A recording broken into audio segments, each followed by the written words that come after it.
ملحد کہتا ہے دیر از نو گاڈ کہ کوئی خدا نہیں، اور کلمے کا پہلا حصہ بھی یہی ہے کہ لا الہ یعنی نہیں کوئی معبود۔ میاں پہلے حصے کی گواہی تم خود دے رہے ہو، بس الا اللہ تک پہنچنا ہے یعنی اللہ کے سوا۔ وہ خوبصورتی سے بیان کر رہے تھے جبکہ آرجے تو ان کی بات سن کر دنگ رہ گیا تھا۔ اس کے ملحد ہونے پر اسے دھتکارا گیا تھا، نفرت کی گئی تھی۔ یہ کون تھا جو اس سے محبت کر رہا تھا؟ آج تک کسی نے اس سے اس کے ملحد ہونے کی وجہ نہیں پوچھی تھی، بس دھتکارا گیا تھا۔ آج کسی نے اس کے ملحد ہونے پر اسے مبارک کہا تھا۔ آپ کون ہیں؟ آج یہ پوچھنے پر مجبور ہو گیا تھا۔ اللہ کا بندہ ہوں جیسے تم اللہ کے بندے ہو، انہوں نے نرمی سے جواب دیا تھا۔ لیکن اللہ آپ سے محبت کرتا ہے، مجھ سے نہیں۔ آرجے کے لہجے میں دکھ کی آمیزش تھی۔ کس نے کہا وہ محبت نہیں کرتا تم سے؟ وہ اب پوچھ رہا تھا۔ اگر وہ مجھ سے محبت کرتا تو مجھے اندھیروں میں نہیں دھکیلتا۔ وہ اگر تم سے محبت نہ کرتا ہوتا تو تمہیں بنا کلمہ پڑھے، بنا توبہ کیے موت کے حوالے کر دیتا۔ اس نے تمہیں دوسری زندگی دی، تمہیں اپنا آپ بدلنے کا موقع دیا۔ اس سے زیادہ محبت کون کرتا ہے کسی سے؟ تم اس کے انکاری ہو میاں، لیکن وہ رب ہے، وہ اپنے بندوں کو اچھے سے جانتا ہے۔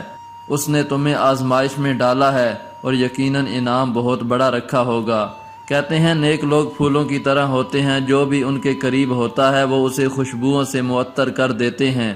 انسان کی صحبت سے اس کی پہچان ہوتی ہے، اس لیے نیک لوگوں میں بیٹھنے کا کہا گیا ہے، اور نیک لوگوں کا اثر کبھی نہ کبھی ہو ہی جاتا ہے۔ آج یہ دل بدل رہا تھا۔ ڈاکٹر صاحب کی اللہ سے محبت دیکھ کر اسے بھی اس ذات سے محبت ہو رہی تھی۔ واقعی وہ رحیم تھا۔ اس نے آرجے کے جسم کا کوئی حصہ مفلوج نہیں کیا تھا، وہ جسمانی طور پر مکمل تھا، بس اس سے بینائی چھین کر آزمایا گیا تھا۔ اور کہتے ہیں جب کچھ نہیں نظر آتا تب اللہ نظر آتا ہے، اور آرجے کو ہر جگہ اللہ نظر آنے لگا تھا۔ کہتے ہیں جب انسان کی خواہشات، اس کے ارادے اور اس کا بھرم ٹوٹتا ہے تو انسان اللہ کی پہچان کرتا ہے۔ 4 مہینے گزر گئے تھے۔ آرجے کی آنکھوں کا آپریشن ہوا تھا۔ آج اس کی آنکھوں سے پٹی اتری تھی اور اس کا دل کٹ کر رہ گیا تھا جب وہ کچھ دیکھ نہیں پایا تھا۔ اس نے اندھیرے کی زندگی میں روشنی کی شدید خواہش کی تھی، جانے کیا کیا سوچا تھا، لیکن روشنی نہیں بلکہ ایک بار پھر اندھیرا ہی اس کا منتظر ٹھہرا تھا۔ غم اتنا بڑا تھا کہ ایک آنسو اس کی آنکھ سے ٹپکا اور گال پر پھسلتا چلا گیا تھا۔ اللہ کی ذات سے مایوس نہیں ہوتے، یقیناً اس میں بھی اللہ کی ہی کوئی بہتری ہوگی۔ اس پر بھروسہ رکھو، وہ سب ٹھیک کرے گا۔ ڈاکٹر باسط نے اس کا آنسو پونچھا تھا۔ شاہد میری تقدیر میں ہی اندھیرا لکھ دیا گیا ہے۔ آرجے بولا تو اس کے لہجے میں تڑپ و اذیت تھی۔ وہ قسمت پر یقین نہ رکھنے والا شخص آج تقدیر کی بات کر رہا تھا۔ جانتے ہو میاں قسمت اور تقدیر کیا ہے؟ ڈاکٹر باسط پوچھ رہے تھے۔ یہی کہ میں اپنی باقی زندگی اندھیروں میں گزاروں گا اور کبھی اپنے من پسند لوگوں کو نہیں دیکھ پاؤں گا۔ اس وقت ہانم اسے شدت سے یاد آئی تھی۔ اس نے خواہش کی تھی کہ جب اس کی پٹی اترے گی اور وہ دیکھ پائے گا تو کاش اس وقت ہانم اس کے سامنے ہو اور وہ اسے دیکھے، لیکن ایسا نہیں ہوا تھا۔ بالکل نہیں۔ چلو آج میں تمہیں قسمت کا کھیل سناتا ہوں، ڈاکٹر باسط نے نرم لہجے میں کہا تھا۔ جب اللہ کسی انسان کو دنیا میں بھیجنے کا ارادہ کرتا ہے تو وہ سب جانتا ہے کہ یہ انسان نیک ہوگا یا بد ہوگا۔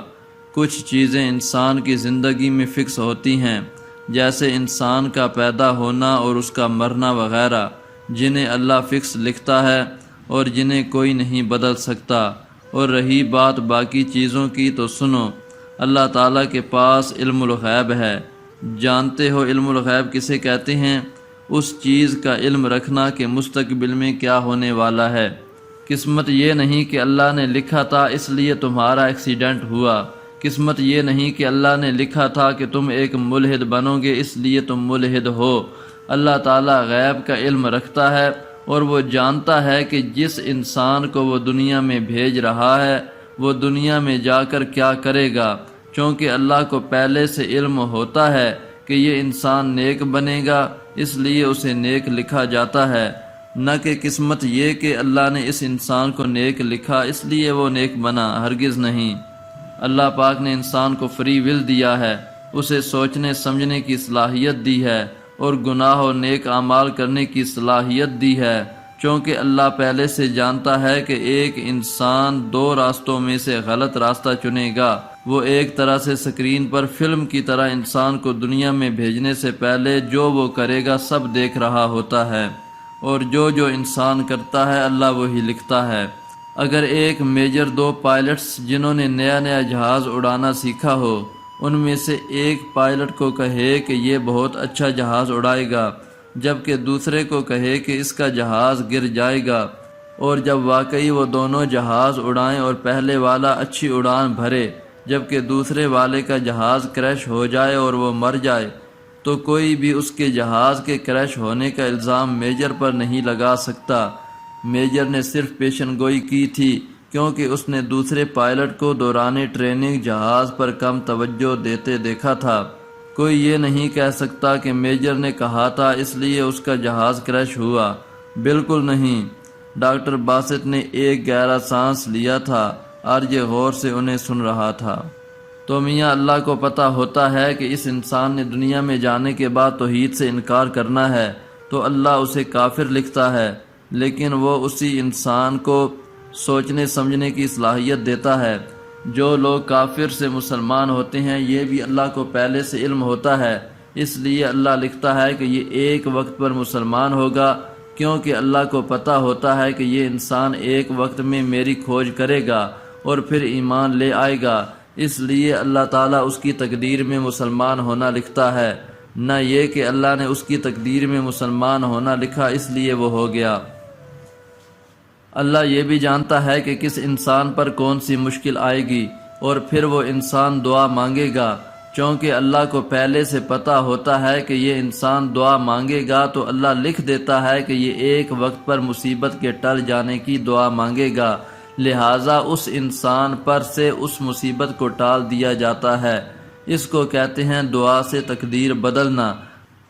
دراصل تقدیر بدلی نہیں جاتی بلکہ پہلے سے لکھا ہوتا ہے کہ ایک وقت پر انسان دعا کرے گا جس کا اللہ کو پہلے سے علم ہوتا ہے، اس لیے اللہ وہ مصیبت ٹال دیتا ہے۔ سب کچھ پہلے سے لکھا جا چکا ہے، لیکن اللہ نے سب کچھ پہلے سے دیکھنے کے بعد لکھا ہے، کیونکہ اللہ علم الغیب رکھتا ہے۔ وہ ہر انسان کی فطرت کو اچھے سے جانتا ہے۔ وہ سیاہ رات میں سیاہ پتھر پر چلنے والی سیاہ کیڑی کی حرکت کو بھی پہچان لیتا ہے، تو کیا وہ دلوں کے راز سے واقف نہیں ہوگا؟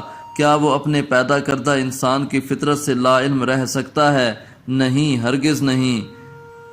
یہ اب تمہارے ہاتھ میں ہے میاں کہ تم اللہ کے وجود کا اقرار کرو گے یا انکار، کیونکہ اس نے تمہیں ہر طرح کی چھوٹ دے رکھی ہے، سوچنے سمجھنے کی صلاحیت، غور کرنے والی عقل۔ ان سب کے باوجود تم کیا اپناتے ہو یہ تمہارے ہاتھ میں ہے، اللہ نے تمہیں مجبور نہیں کیا۔ یہ بات میں نہیں جانتا، لیکن اللہ جانتا ہے کہ تم اللہ کے وجود کا اب انکار کرو گے یا اقرار، اور اسی لحاظ سے اس نے تمہاری تقدیر میں تمہارے مسلمان یا ملحد ہونے کا لکھ رکھا ہے۔ اگر تم توبہ کرو گے تو یہ مت سمجھنا کہ اللہ نے لکھا ہے کہ میں توبہ کروں گا تو اس لیے بنا کچھ سوچے سمجھے توبہ کر رہا ہوں، بلکہ اللہ تعالیٰ پہلے سے جانتا ہے کہ تم توبہ کرو گے یا نہیں۔ اگر کرو گے تو اس نے لکھا ہے کہ یہ شخص توبہ کرے گا، اور اگر نہیں کرو گے تو یہ بھی لکھا ہے اللہ نے کہ یہ انسان سوچنے سمجھنے کی صلاحیت کے باوجود توبہ نہیں کرے گا۔ لوگ اپنی ناسمجھی کا بوجھ تقدیر پر ڈال کر بری ذمہ ہو جاتے ہیں، جبکہ وہ جانتے ہی نہیں کہ انہوں نے ایسا ہی کرنا تھا۔ یہ اللہ پہلے سے جانتا تھا، اس لیے اللہ پاک نے ایسا لکھا۔ تم پر اللہ کا خاص کرم ہے، مجھے پتہ ہے کہ تم ضرور اس کی ذات کے متعلق سوچو گے، تم حالات و واقعات کو سمجھو گے، اور پھر اگر تمہیں ہدایت کی طلب ہوگی اور تم ہدایت چاہتے ہو تو اپنے دل سے پوچھو۔ اگر ایسا ہے تو یقیناً اللہ لکھ چکا ہے کہ اس شخص کو ہدایت کی طلب ہوگی اور اسے ہدایت دی جائے گی۔ ڈاکٹر باسط تو جا چکے تھے، لیکن آرجے کو ایک نیا رخ دکھا گئے تھے۔ گہرے اندھیرے میں اسے روشنی کی ایک کرن نظر آئی تھی۔ کاش آرجے نہ مرتا، کتنا اچھا ہوتا کہ وہ زندہ رہتا اور مرجان کے لیے کام کرتا۔ یہ رحمان اسٹوڈیو تھا جہاں مسٹر رحمان پچھلے 4 مہینوں سے روزانہ ایک ہی بات دہرا رہے تھے۔ انہیں آر جے کی موت کا گہرا صدمہ پہنچا تھا۔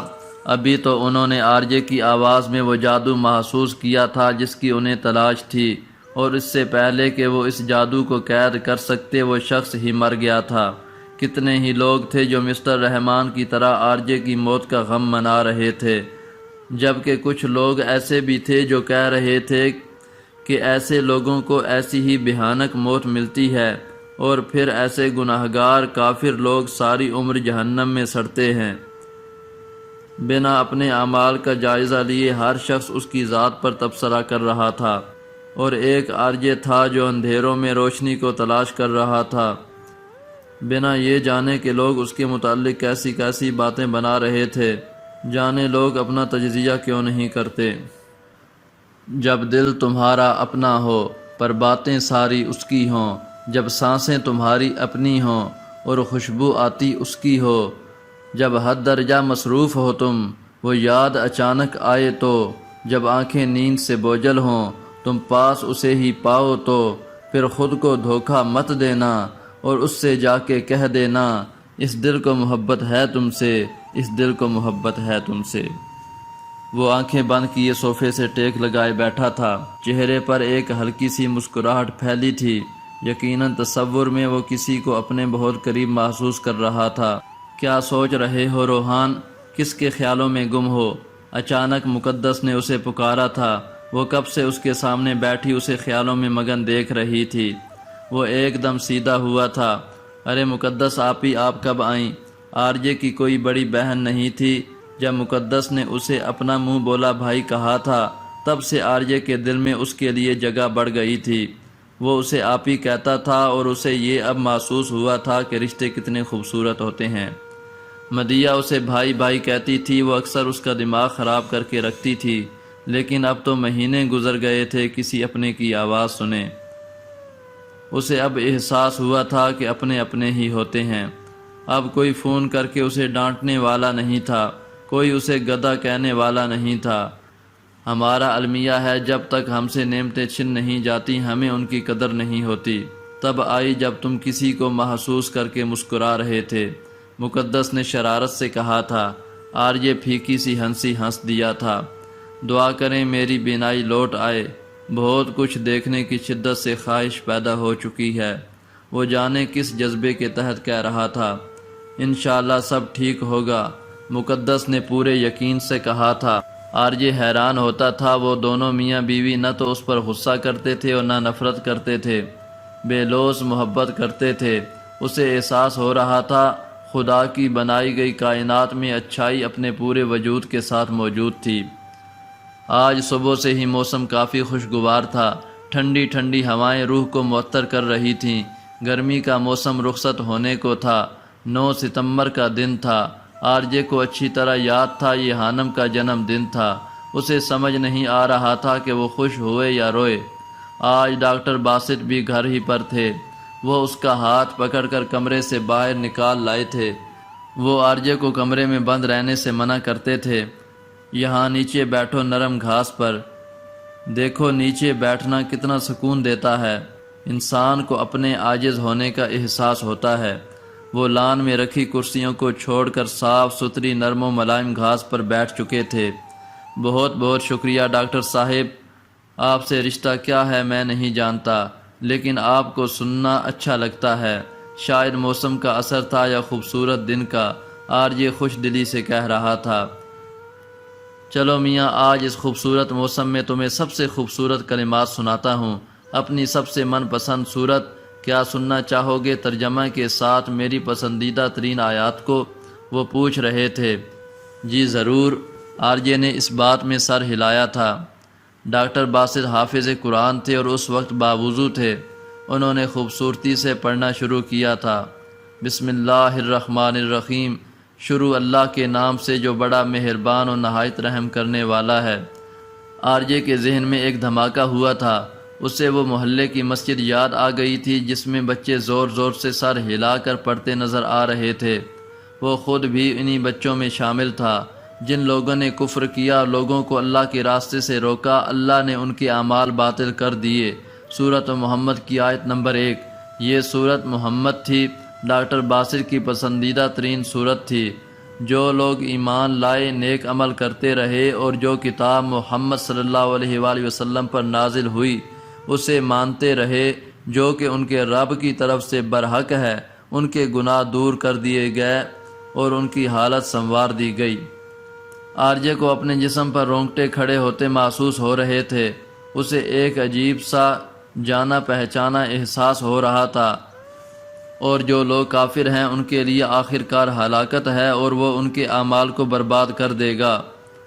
آرجے کو اپنے جسم میں خوف کی ایک لہر دوڑتی محسوس ہوئی تھی۔ یہ اس لیے کہ اللہ نے جو کتاب نازل فرمائی انہوں نے اس کو ناپسند کیا تو اللہ نے ان کے اعمال اکارت کر دیے۔ آرجے کو یاد تھا وہ قرآن پاک میں اکثر سائنٹیفک غلطیاں نکالا کرتا تھا، کسی نے اس کو سمجھایا نہیں تھا۔ بے شک اس نے وہ سب جان بوجھ کر نہیں کیا تھا، لیکن اسے اپنا دل پھٹتا محسوس ہوا تھا۔ ڈاکٹر باسط کی آواز بہت خوبصورت تھی اور وہ ایک لہجے میں پڑھ رہے تھے۔ اے منافقو، تم سے عجب نہیں اگر تمہیں اختیار مل جائے تو معاشرے میں فساد پیدا کر دو اور اپنے قریبی رشتہ داروں کو ہی توڑ ڈالو۔ اسے یاد آیا تھا جب وہ امریکہ گیا تھا، وہاں پر غصہ ہونے کی صورت میں جھگڑا کیا تھا، لڑکوں کو مارا پیٹا تھا اور پھر اپنے ننھال کو چھوڑ کر ان سے تعلق توڑ کر واپس آ گیا تھا۔ اور یہی لوگ ہیں جن پر اللہ نے لعنت کی ہے اور ان کو بہرا اور ان کی آنکھوں کو اندھا کر رکھا ہے۔ آرجے کی آنکھوں سے آنسو جاری ہو گئے تھے۔ اسے اپنے دل پر، اپنی روح پر آری کے کاٹنے سے پیدا ہونے والی تکلیف کا احساس ہو رہا تھا، اور جو لوگ کافر ہوئے اور اللہ کے راستے سے روکتے رہے اور پھر کافر ہی مر گئے، اللہ ان کو ہرگز نہیں بخشے گا۔ اب آرجے کی باقاعدہ ہچکی بند گئی تھی۔ اللہ بے ساختہ اس کے منہ سے نکلا تھا۔ وہ زمین پر بیٹھا تھا اور یہ آیت سننے کے بعد وہ سجدے میں گر گیا تھا۔ اس نے اپنے کافر نہ ہونے پر سجدہ شکر ادا کیا تھا۔ اس نے کبھی دوسروں کو اللہ کے راستے سے نہیں روکا تھا۔ اس نے شکر کیا تھا کہ اللہ نے اسے ملد ہونے سے بچایا تھا اور اسے ایک اور موقع دیا تھا۔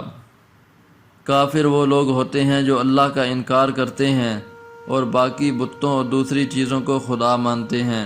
مشرک لوگ اللہ کی ذات میں شرک کرتے ہیں اور وہ ایک خدا پر یقین نہیں رکھتے، جیسے عیسائی جو حضرت عیسیٰ علیہ السلام کو اللہ کا بیٹا مانتے ہیں اور اسے بھی خدا کہتے ہیں، جبکہ ملحد وہ لوگ ہوتے ہیں جو کہتے ہیں کہ کائنات اپنے آپ ہی بنی ہے، دنیا میں کوئی خدا نہیں، جبکہ کچھ ملحد اس بات پر یقین رکھتے ہیں کہ کائنات کو کوئی سپر نیچرل پاور کنٹرول کر رہی ہے، لیکن نہ تو وہ اس پاور کو اللہ کا نام دیتے ہیں اور نہ بھگوان کا۔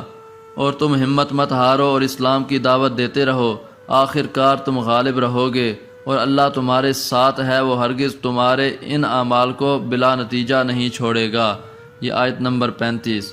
ڈاکٹر باسط خاموش ہو گئے تھے، وہ خود بھی رو رہے تھے۔ انہوں نے آرجے کے کندھے پر ہاتھ رکھا تھا۔ مبارک ہو میاں، تم لا الہ سے الا اللہ تک کا سفر کرنے میں کامیاب رہے ہو، وہ سرشار سے کہہ رہے تھے۔ آرجے سجدے سے اٹھ کر ان کے گلے لگ گیا تھا۔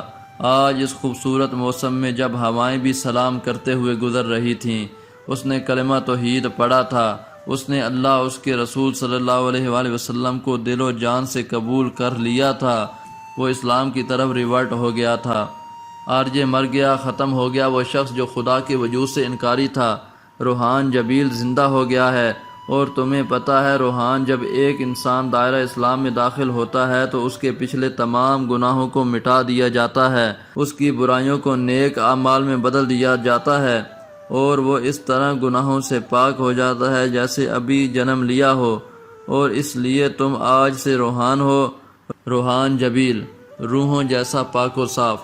ڈاکٹر باسط اس کی پچھلی زندگی سے اچھی طرح واقف تھے، اور ان کے ان الفاظ نے روحان کو روح تک سرشار کر دیا تھا۔ وہ مسکرا دیا تھا۔ اس نے اپنی روح کو بہت ہی ہلکا پھلکا محسوس کیا تھا۔ اسے ہدایت دی گئی تھی، اور بے شک ہدایت اسے ملتی ہے جسے طلب ہو، اور اللہ ہر انسان کی طلب سے خوب واقف ہے۔ 7 مہینے گزر چکے تھے۔ اکتوبر کا مہینہ تھا۔ رات کے وقت ہوا میں خنکی بڑھنے لگی تھی۔ اسے حشام یاد آیا تھا اور اس کے ساتھ ہی حانم بھی۔ اسے یاد تھا جب وہ حانم کو ڈھونڈ ڈھونڈ کر پاگل ہو گیا تھا اور اس روز بخار کی حالت میں تپ رہا تھا تو حشام نے اس سے کچھ کہا تھا جسے وہ سمجھا نہیں تھا، لیکن آج اسے سمجھ آ گئی تھی۔ تمہیں پتہ ہے آرجے تم نے کتنا بڑا گناہ کیا ہے۔ مجھے ڈر ہے اس گناہ اور ظلم کی زد میں کہیں ہمارا پورا خاندان نہ آ جائے۔ ایسا کیا کر دیا میں نے؟ وہ نکاحت کی وجہ سے مشکل سے بول رہا تھا۔ تمہیں پتہ ہے اس معصوم لڑکی کا نام حانم تھا۔ پتہ ہے حانم کا مطلب کیا ہے؟ حانم کا مطلب عورت ہے، یعنی مقدس چیز جسے اللہ نے آدم کی پسلی سے بنایا ہے تاکہ فرشتوں کو بھی اس کا علم نہ ہو، اور تم نے ایک عورت کے تقدس کو پامال کرنے کی کوشش کی ہے۔ تمہیں ایک راز دیا گیا جو تمہیں انجانے میں معلوم ہوا۔ تم نے اس راز کو اجاگر کرنے کی کوشش کی جسے اللہ نے خود چھپایا ہوا تھا۔ تم اسے دنیا کو بتانا چاہتے تھے۔ بے شک عزت و ذلت اللہ کے ہاتھ میں ہے اور اللہ نے اس کا پردہ بھی رکھ لیا، لیکن تم نہیں سمجھ سکے۔ معافی مانگو اس دن سے جب اس کا بدلہ ہم سے لیا جائے گا۔ معافی مانگو آرجے۔ حشام کی بات سن کر اسے غصہ آیا تھا۔ وہ بار بار اسے اس کی غلطی یاد کروا دیتا تھا۔ اسے کوفت ہوتی تھی۔ وہ فون بند کر چکا تھا، لیکن آج اسے شدید سے یہ الفاظ یاد آ رہے تھے۔ آج وہ واقعی ڈر گیا تھا۔ حانم کو دیکھنے اور ڈھونڈ کر اس سے معافی مانگنے کی طلب بڑھ گئی تھی۔ اسے یاد آیا تھا اس کی ایک رضائی بہن تھی، مدیحہ، جو شادی شدہ تھی، لیکن پھر بھی اسے خوف محسوس ہوا تھا اور اس نے سر کے دل سے حانم کے مل جانے کی دعا کی تھی تاکہ اس سے معافی مانگ سکے۔ روحان اور ڈاکٹر باسط لندن آئے تھے۔ روحان کا دوبارہ آپریشن ہونا تھا آنکھوں کا۔ ڈاکٹر باسط نے اسے کہا تھا کہ وہ چاہے تو اپنے گھر والوں کو خبر کر دے، ان سے مل لے، لیکن آرجے اس حالت میں ان سے ملنا نہیں چاہتا تھا۔